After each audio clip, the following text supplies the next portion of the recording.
과연 여러분 이 세상에 편견에 치우치지 않는 완전한 공평한 수평 저울이 있을까요? 법대에 가면은 이렇게 수평 저울 이 동상 같은 게 이렇게 있었던 것을 이렇게 기억합니다. 왜 그래요? 공평하게 편견 없이 공평하게 재판을 하라라는 의미겠죠. 그런데 이 타락한 세상, 깨어지고 타락한 이 세상에는요, 공평한 저울이 없어요. 힘이 있는 자들에 따라서 얼마든지 속일 수 있고, 죄가 없어도 죄의 누명을 쓰고 벌을 받는 것을 유죄로 되는 것을 우리가 볼 수가 있습니다.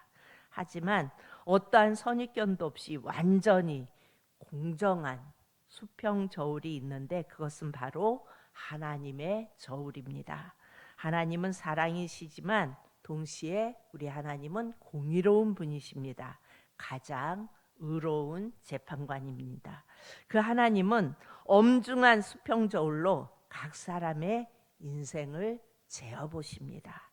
바로 그 하나님의 수평 저울에 올려진 자가 오늘 본문의 벨사살입니다. 이 벨사살은 역사적으로 나보니누스 왕의 아들로 알려져 있습니다. 이 나보니누스는 느부갓네살의 사위입니다. 그러면 이 벨사살은 누구겠어요? 느부갓네살 왕의 외손자이겠죠. 그러니까 느부갓네살 왕이 이 벨사살의 외할아버지인 것입니다.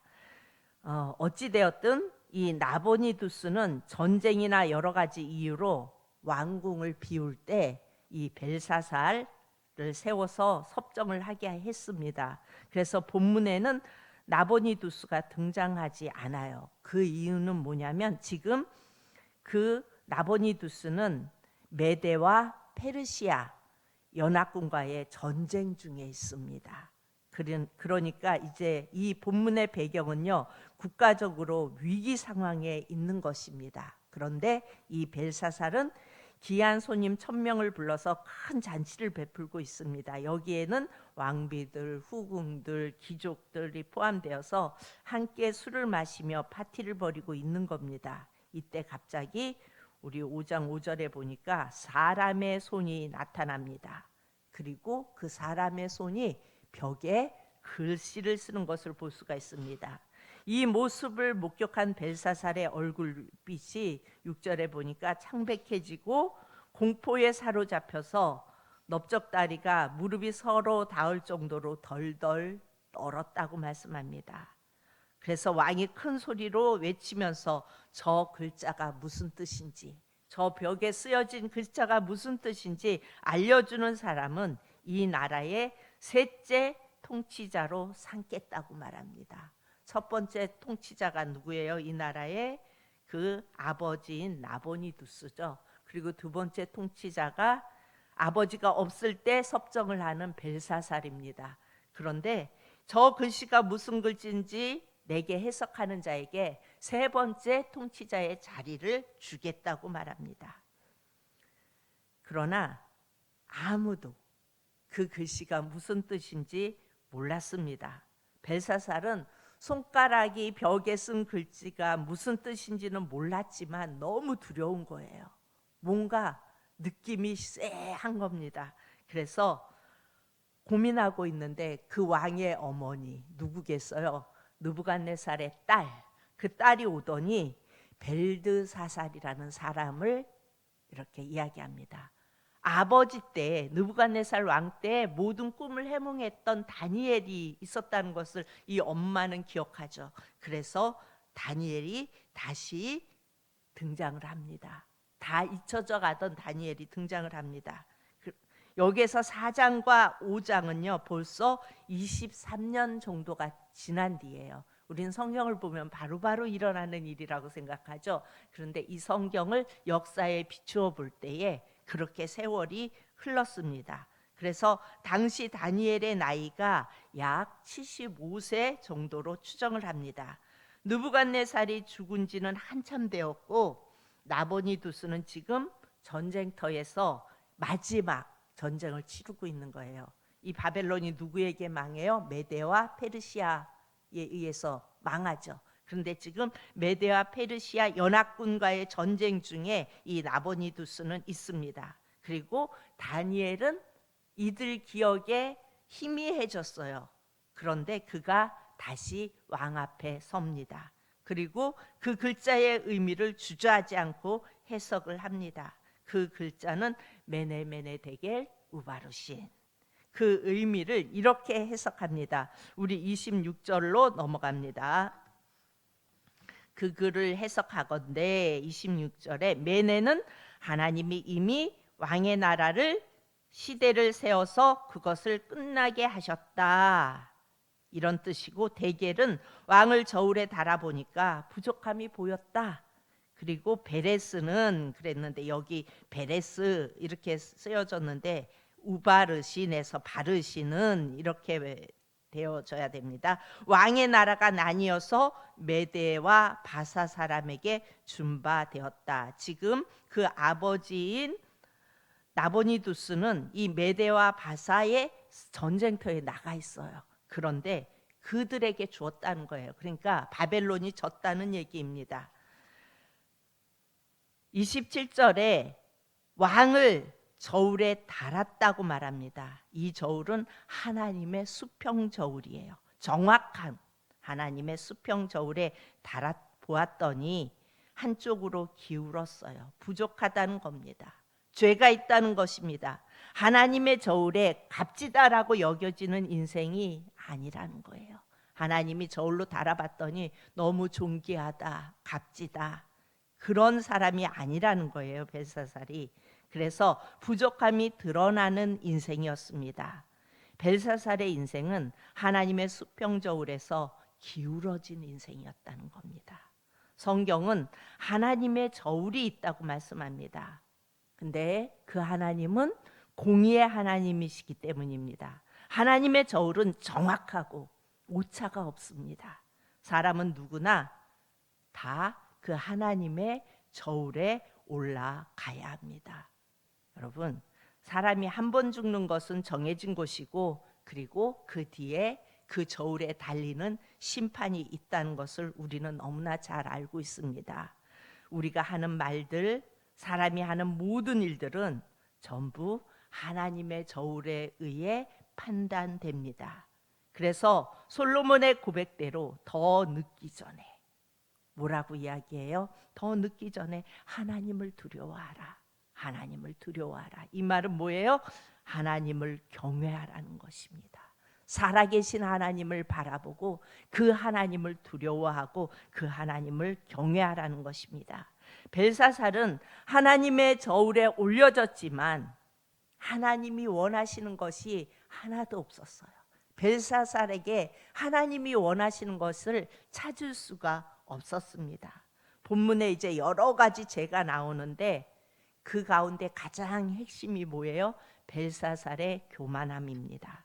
4장의 느부갓네살의 교만보다 더 발전되고 더 깊어지고 더 확장된 교만을 벨사살은 지니고 있었습니다.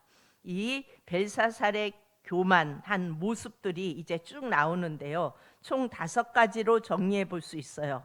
그런데 오늘은 그것을 다 볼 수가 없고 하나만 보고 내일 새벽 나머지 4개를 보도록 하겠습니다. 23절을 우리가 다 같이 봅니다. 23절 시작.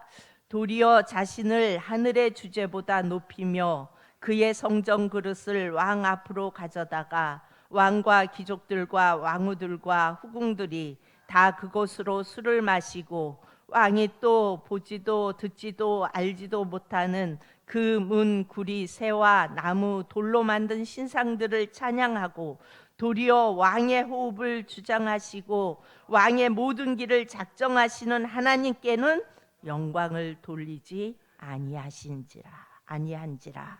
그러니까 하나님을, 자신을 하늘의 주제보다 높이며 뭐예요? 하나님을 거역하고 자기를 만드신 하나님을 거역하고 스스로 높임, 이것이 교만입니다. 여러분, 느부갓네살은요, 어찌 보면 그 바벨론 엄청난 제국의 건설자예요. 그렇죠.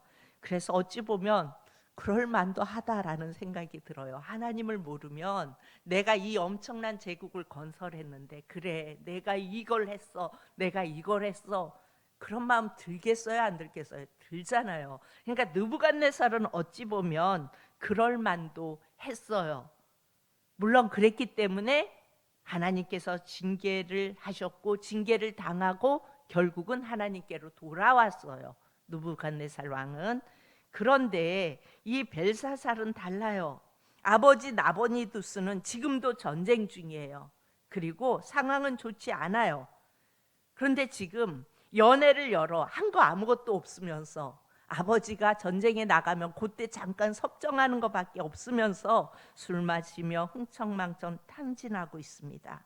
그의 삶은요, 화려하고, 그러니까 외할아버지가 물려준, 그리고 아버지가 물려준 그것을 가지고 그냥 사는 거예요. 그의 삶은 화려하고 권력과 돈과 명예가 있는 것 같아 보이지만 실상은 텅 비어 있는 허세였고 허상이었다고요. 그가 몇 시간 뒤에 이날 밤에 암살당해 죽을 것을 모르고 있었어요. 바벨론은 이날 밤에 멸망합니다. 그러나 전혀 실상을 파악하지 못하고 있어요. 그리고 스스로를 높이고 있어요. 제된 인간의 모습입니다. 한 치 앞도 모르는 인간들. 여러분, 예수님이 내 삶의 주인이 되시지 아니하면 우리는 한 치 앞도 몰라요. 한 치 앞도 모르고 살아가요. 그런데 예수님이 내 삶의 주인 되시면 그 주님이 내 인생을 이끌어 가시기에 그 주님 때문에 우리는 담대하게 살아갈 수 있는 거예요. 그런데 이 벨사살은 몰랐어요. 그날 밤에 자기가 암살당할 것이고 그 바벨론이 멸망할 것을 모르고 유대에서 가지고 온, 하나님의 성전에서 가지고 온 직기들로 술을 마시며 흥청망청 놀고 있는 그 벨사살의 모습을 볼 수가 있습니다. 그러면서 스스로를 높여요. 한 거 아무것도 없으면서, 그냥 인간의 눈으로 볼 때도 한 게 아무것도 없으면서 느부갓네살이 높였다면 그래 그럴만하다 이렇게 생각해 줄 수 있는데, 벨사살은 할 게 아무도 없어요. 그런데 자기를 높여요. 여러분, 교만의 본질이 무엇일까요? 자기 자신을 너무 높이 평가하는 것입니다. 지금 술 마실 때가 아니에요. 이 벨사살은 회개할 때입니다. 스스로 낮추고 하나님을 두려워하며 하나님을 경외할 때입니다. 그런데 그는 교만을 넘어서 오만방자함이 이 벨사살의 첫 번째 죄이자 그의 죄의 뿌리였다는 것입니다. 우리가 이렇게 살아있는 것이 우리가 착하게 살아서가 아닙니다. 만일 우리의 죄대로 처벌받았다면 우리는 이 자리에 아무도 없을 겁니다. 죄 지어도 아무런 일이 없는 것이 하나님이 안 계신 것이 아니라 그분의 긍휼과 인자하심 때문입니다. 여러분, 우리에게 아무 일이 없을 때, 내가 잘못했는데도 불구하고 아무 일이 없을 때는 빨리 깨달으시고 하나님 앞에 나아가실 수 있기를 바랍니다. 느부갓네살에게 기다려주시는 하나님의 긍휼함과 인자하심이 느부갓네살을 돌아오게 했죠. 오늘도 우리는 그 긍휼함과 인자하심을 구하며 주님 앞으로 더 가까이, 더 깊이 나아갈 수 있는 저와 여러분이 되어질 수 있기를 축복합니다. 기도합니다.